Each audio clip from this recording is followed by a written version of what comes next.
చుట్టూ తిరిగే కక్ష ఏదైతే ఉందో అది పర్ఫెక్ట్ గా సర్కిల్ లాగా ఉండదండి. అది ఓకే. అది ఇట్లా అది దాన్ని ఏమంటారంటే ఇట్లా ఎగ్ షేప్ లో ఉంటుంది అనమాట. హ్మ్. సో కొన్నిసార్లు దగ్గరగా వస్తుంది, కొన్నిసార్లు దూరంగా వెళ్తుంది.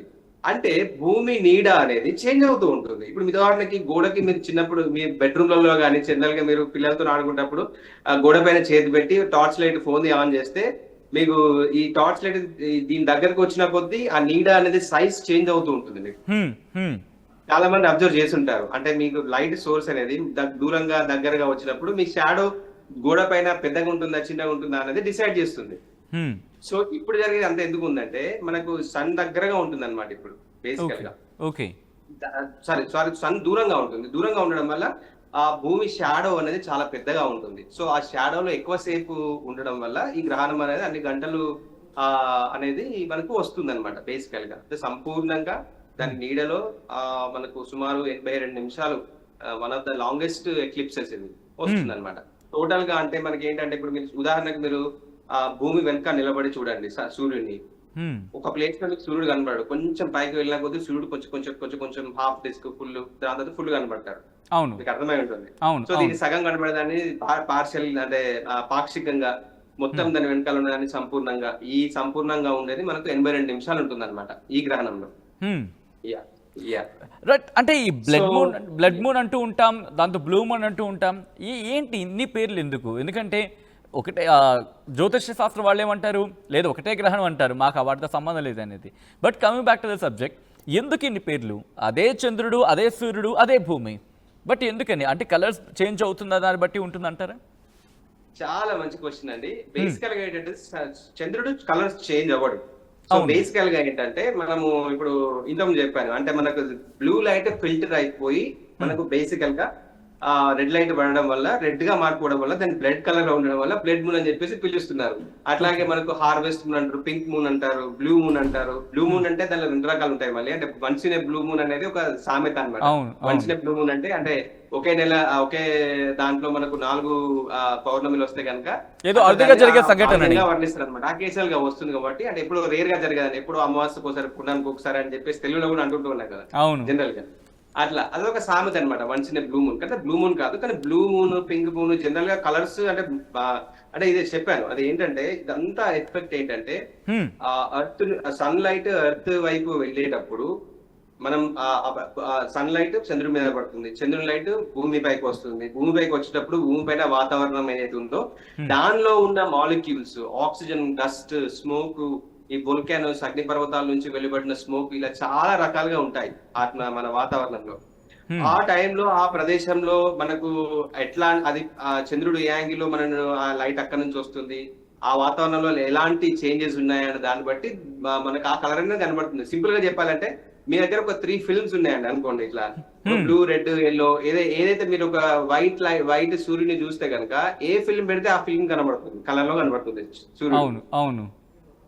ఆమెకు అర్థమైంది అనుకుంటా నేను అవును. చెప్పేది. చిన్నప్పుడు అవును. మనం ఫిల్మ్స్ తో ఆడుకుంటుంటాం. సో చిన్నప్పుడు అదే మనం అదే ఆడుకునే వాళ్ళం. ఒక కలర్ పెట్టి సూర్యుడిని చూస్తే యెస్ నాకు పింక్ కలర్‌లో కనిపిస్తున్నాడు, నాకు రెడ్ కలర్‌లో కనిపిస్తున్నాడు, నాకు యెల్లో కలర్‌లో కనిపిస్తున్నాడు అని చెప్పి కళ్ళద్దాలు వచ్చేవి మనకి రంగురంగుల కళ్ళద్దాలు చిన్నప్పుడు. అదే అన్నమాట. సో ఆ! అలా అన్నమాట. అంటే భూమి వాతావరణం అనేది అలా పనిచేస్తుంది ఓకే. బేసికల్లీ. అలా పనిచేయడం వల్ల లైట్ కున్న స్వభావం, అది వాతావరణంలోని మౌలిక అణువులతో ఎలా ఇంటరాక్ట్ అవుతుంది, ఏది ఫిల్టర్ అయిపోతుంది అన్న దాన్ని బట్టి హ్మ్. మనకు కనిపించే విధానం అని ఉంటుంది. బట్ చంద్రుడు అనేవాడు కలర్ చేంజ్ అవ్వడు బేసికల్లీ. యాహ్! ఓకే. బట్ ఇక్కడ నుంచి బహుశా ఇది చాలా మందికి చిన్న పిల్లలు కూడా చూస్తున్నారు. Around I think as of now దాదాపుగా 200 మంది లైవ్‌లో వాచ్ చేస్తున్నారు ఈ లైవ్‌ని. సో చాలా మంది చిన్న పిల్లలకి వచ్చే క్వెషన్ కావచ్చు, లేదా పెద్దవాళ్ళు చిన్న పిల్లలకి చెప్పాల్సిన సందర్భం కావచ్చు. చాలా ఒక I don't know what should I say, అది మిత్ అంటారా కాదా అనేది పక్కన పెడితే, ఈ గ్రహణం అందరూ చూడొచ్చా? అసలు గ్రహణాలనే సాధారణంగా చూడొచ్చా? లేకపోతే రెడ్ మూన్ కావచ్చు, లేకపోతే బ్లడ్ మూన్ కావచ్చు, వీటిని నేక్డ్ ఐతో చూడొచ్చా? సాధారణ కళ్ళతో చూడొచ్చా? లేకపోతే టెలిస్కోప్ సాయంతో చూడాలా? చూస్తే ఏమైనా ఇబ్బంది ఉంటుందా డైరెక్ట్‌గా చూస్తే? దాని గురించి ఒక క్లారిటీ ఇస్తారా? దీన్ని యాక్చువల్‌గా మన కళ్ళతోనే డైరెక్ట్ చూస్తేనే బావుంటుందండి. హ్మ్. ఎందుకంటే మనకు సూర్యగ్రహణం అంటే సూర్యునికి చంద్రుడు అడ్డం వచ్చినప్పుడు సూర్యగ్రహణం ఏర్పడుతుంది. సో హ్మ్. ఇప్పుడు సగం సూర్యునికి మనం చంద్రుడు అడ్డం వచ్చినప్పుడు ఏంటంటే మనం జనరల్ గా సన్‌లైట్‌ని చూడలేం మనం. మన కళ్ళు మూసేసుకుంటాం. మనకు ఐస్ కున్న స్వభావం అది, మన కళ్ళకున్న ఏంటంటే ప్రొటెక్ట్ చేసుకోవడానికి ఆటోమేటిక్ గా కళ్ళు క్లోజ్ అయిపోతాయి, మనం సూర్యుని చూడలేము, చిన్న చేసేస్తాం. అవును. బట్ ఏంటంటే సూర్యగ్రహణం అప్పుడు ఏంటంటే అంటే సూర్యునికి చంద్రుడు అడ్డం వచ్చినప్పుడు ఏమైతుందంటే మనము ఆ ఒక వండర్ఫుల్ ఈవెంట్ ని మనం అట్లనే చూస్తూ ఉంటాము. సో ఆ రిమైనింగ్ యూవీ రేస్ ఎక్కడి నుంచి అయితే వస్తున్నాయో, సూర్యుడి నుంచి చాలా యూవీ రేస్ ఉంటాయి, కళ్ళలో పడి మన రెటీనా డ్యామేజ్ అయ్యే అవకాశం ఉంటుంది, అది సూర్యగ్రహణం. కానీ చంద్రగ్రహణం మీకు సింపుల్ గా ఏంటంటే ఆ సూర్యుడి నుంచి వచ్చే లైట్ ఇలా బెండ్ అయ్యి దాని నుంచి ఫిల్టర్ అయిపోయి బ్యూటిఫుల్ గా ఇలా పెయింట్ వేసినట్టు కనబడుతుంది. కాబట్టి మన కళ్ళతోనే డైరెక్ట్ గా చూస్తే ఆ అద్భుతాన్ని మనం వీక్షించే అవకాశం ఉంటుంది. దీనిలో ఏ హాని ఉండదండి. యాక్చువల్ గా చూడకపోతేనే చాలా మంది పిల్లల్లో ఆ సైంటిఫిక్ క్యూరియాసిటీ, శాస్త్రీయంగా ఏదో తెలుసుకోవాలనే క్యూరియాసిటీ మిస్ అయిపోతుంది అన్నమాట. అంటే మీరు ఇప్పుడు అంటే ఇంకొక స్టెప్ వెళ్ళి ముందరికి వెళ్ళి మాట్లాడితే మనం అంటే ఈ మిత్ అంటే చూడొద్దు, స్నానం చేయాలి, తినొద్దు, ఇవన్నీ యాక్చువల్ గా ఎక్కడి నుంచి వచ్చాయి అదే నేను అడుగుదాం అనుకుంటుంది అదే. ఎందుకంటే మీరు ఇందాక ఒక మాట అన్నారు, లైట్స్ కాస్త బెండ్ అవుతాయి, ఆ లైట్స్ రిఫ్లెక్షన్స్ ఉంటాయి, మేబీ వాటి ఇంపాక్ట్ ఏమైనా ఉంటుందా? ఫుడ్ ఇబ్బంది అవ్వడం, లేకపోతే ఫుడ్ తినకూడదు, ఆ ఆహారం మీద డ్యామేజ్ అవ్వడం, ఇవేమైనా ఉంటాయి? నిజంగా ఉంటుందా?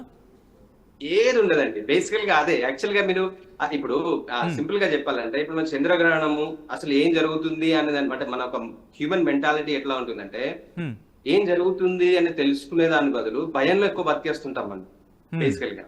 సో ఏదైనా జరిగిపోతుంది కావచ్చు, ఎవరైనా ఒకటి చెప్తే ఇప్పుడు చాలా మంది అనొద్దు కానీ దేవుని దగ్గర మొక్కేది ఎందుకండి, చాలా నాకేం కావద్దు దేవుడు శిక్షిస్తాడనే భయంతోనే అట్లుంటారు జనరల్ గా చెప్పాలంటే. కానీ యాక్చువల్ గా ఆధ్యాత్మికంగా మన స్పిరిచువాలిటీకి మన ఉన్న దేవుళ్ళ మీనింగ్ గానీ, అంటే ఇప్పుడు వినాయకుడు అంటే అక్కడ కూర్చొని పైన కూర్చొని మనం చూసేవాడు కాదు. వినాయకుడు మీన్స్ అది విజ్డమ్ కి, మనం ఒక అపారమైన తెలివితేటలు నేర్చుకోవాలి, అపారంగా ఒక మూషిక వాహనం అంటారు, అంటే ఎంత ఎదిగినా గానీ సింపుల్ గా ఉండాలనే బతికేదానికి ఏన్షియంట్ పీపుల్ దాన్ని క్రియేట్ చేసి ప్రతి వినాయకునికి మనం గుర్తు చేసుకునేలాగా, మన జీవితంలో ముందరికి ఎలా వెళ్ళాలి అనే దాన్ని గుర్తు చేసుకునేలాగా యాక్చువల్లీ క్రియేట్ చేశారు. కానీ ఇప్పుడేం చేస్తున్నామండి మనం, అంటే ఈ 9 రోజులలో మన జీవితాల్లో ఎంతమంది మార్చుకున్నారు అంటే జీవితంలో ముందరికి వెళ్ళాలి, బిజినెస్ లో గానీ, వాళ్ళ వ్యక్తిగత రిలేషన్షిప్స్ లో గానీ ఎలా ముందరికి వెళ్ళాలి, ఎంత నాలెడ్జ్ నేర్చుకున్నాం అన్నది ఇంపార్టెంట్ అండి బేసికల్ గా అది. సో అంటే ఇవన్నీ అప్పుడు అలా క్రియేట్ చేయబడిన వాటిని చాలా మిస్లీడ్ అయిపోయి చాలా రకాలుగా దీన్ని యాడ్ చేసుకుంటున్నాం అండి మనం బేసికల్ గా. అంటే బహుశా ఇది రెగ్యులర్ గా చాలా మందికి వచ్చే క్వశ్చన్, ఆ ఫుడ్ అనేది దోషం అయిపోతుంది, ఆ ఫుడ్ తినకూడదు, ఫుడ్ పాడైపోతుంది, మరి ముఖ్యంగా గ్రహణం నుంచి వచ్చే రేస్ చాలా ఇంపాక్ట్ చూపిస్తాయి ఫుడ్ మీద అనేది చాలా సోషల్ మీడియా చాలా విస్తృతంగా ప్రచారంలో ఉంది.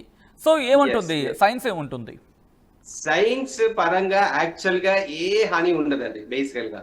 అంటే ఇవన్నీ ఇక్కడ నుంచి మనకు ఈ అంటే రేస్ గానీ అది గానీ ఇదంతా ఏంటంటే జనరల్ గా చెప్పాలంటే అంత మార్కెటింగ్ స్ట్రాటజీస్ అండి. నేను కూడా ఒక విషయం చెప్తే ఏంటంటే దాని గురించి తెలుసుకోవాల్సిన బాధ్యత ప్రజలది. ఓహో ఇలా కూడా